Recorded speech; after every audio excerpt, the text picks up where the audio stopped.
Elsa, how are you? Hello. How are you? Good. How are you? Good. Well, great to see you. Nice And, to see you too. and I dare say, after seeing the movie, it is so great to see your beautiful smile because you didn't get to do that much. No, I didn't smile that much in that movie. No, but quite the adventure and quite the action. Talk a little bit about even just because obviously you've got to learn your lines, to do the acting. But talk a little bit about just getting into that type of shape to do all those moves. I mean, you were a lean, mean fighting machine. Yeah, I actually didn't know. I mean, I saw Chris how hard he works into like all his action movies, but till you don't do it, you don't exactly know how much and how hard it is. Yes, as you say, like wanted to just like also portray that physicality of a strong soldier, that in military that these girls have to go through. And so I just wanted to be really realistic. So I just wanted to just like get strong. So I started like working out for like 4 months before the movie to just like getting into like really military training, same like they will do to just pass all those tests that they have to do, and just like doing lots of weights, just having like a strong like just different diet, and then you start working in exactly as you say, like all the fights. It's a bunch of fights, like 6 fights in the movie, which at the end you have to learn like 800 moves, Wow. that you have to just get in your head. So it's like probably repetition. So just going through like with an amazing stunt people. I have two women, my stunt double and the stunt coordinator, which they were women, because we really like as a women we move different. Like it really helped me a lot because we have like a different point of gravity. So just like, and you have to be sometimes smarter and quicker and very agile, so it was really interesting to learn all that. And yeah, just like training like for 3 hours every morning, just getting into all those fights and learning them all, and Right. then going to the gym and just keep up with that body. I'm tired just listening to what all you had to do, but you did it. My God. And, and also your character JJ in the movie. I mean, here she is. She was a specialist, so they had to bring her back, even though she had left for a little bit because of some other problems. But I mean, there are like several different storylines going on within this movie, and I have to say they're all very, very interesting.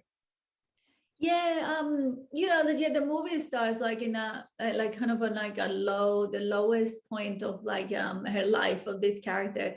And the point of the director, I think that he wanted that to be a woman that had life, like I really had a life, and I have an experience of life.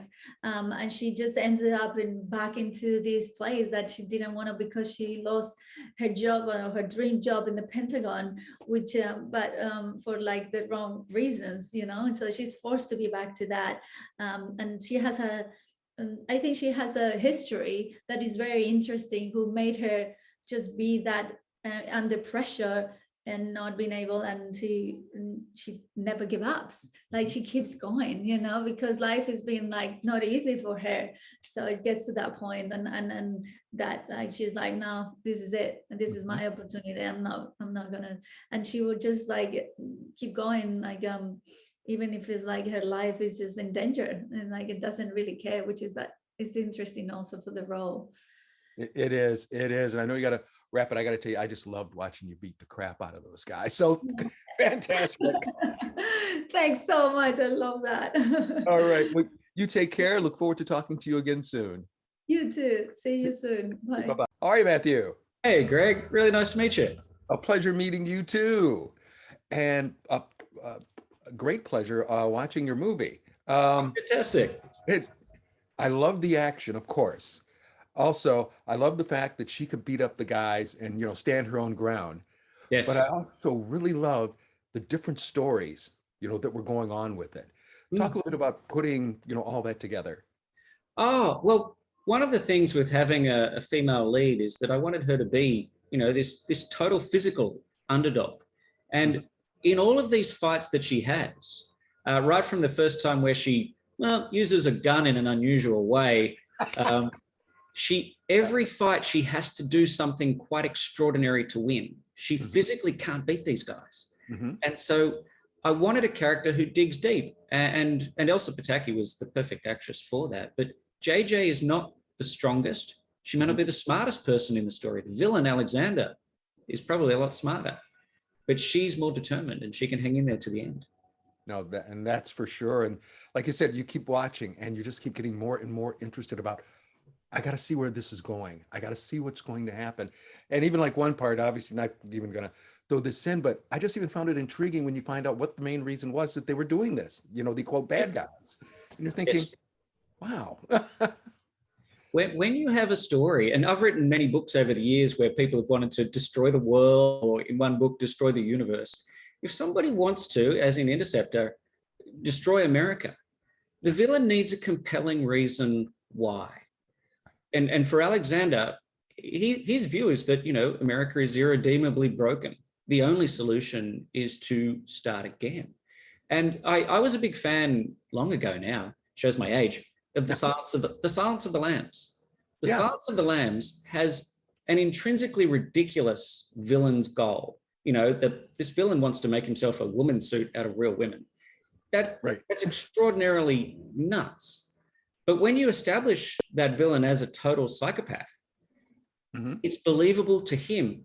And I think the same rules apply with Interceptor, that Alexander, the villain, and his henchman Beaver, who has a different reason, they believe their reasons, and it becomes compelling to them, and then hopefully that means the audience buys it too.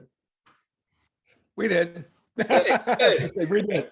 And I must say, I was very happy when they were reading off the list of American cities. Detroit didn't make the list. Great. I have a soft spot in my heart for Detroit. So yeah, we'll rebuild America from Detroit. I love that. Love that. But, like I said, again, just so much fun. And just, I can only imagine, like you said, everybody's beating each other up, but probably as soon as you called cut, everybody becomes buddies. It was a pretty fun set. It was a really fun set. And one of the nicest compliments I got after the movie finished, Elsa, my lead, she and her husband, Chris Hemsworth, they're very close with Matt Damon. And they introduced me to Matt, and I'd never met him before. And I said, oh, I'm Matthew Riley. I directed Elsa's movie.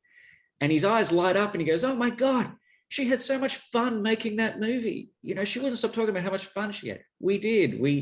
It was a good set. Everybody got in the spirit of it. And you're right. When you're spraying, polyfiller into someone's mouth, I mean, when the two women were fighting and, she puts the polyfiller in the mouth and sprays it, it hit the ceiling. And when we called cut, everybody started laughing. It's I think the fun we had making the movie comes out on the screen.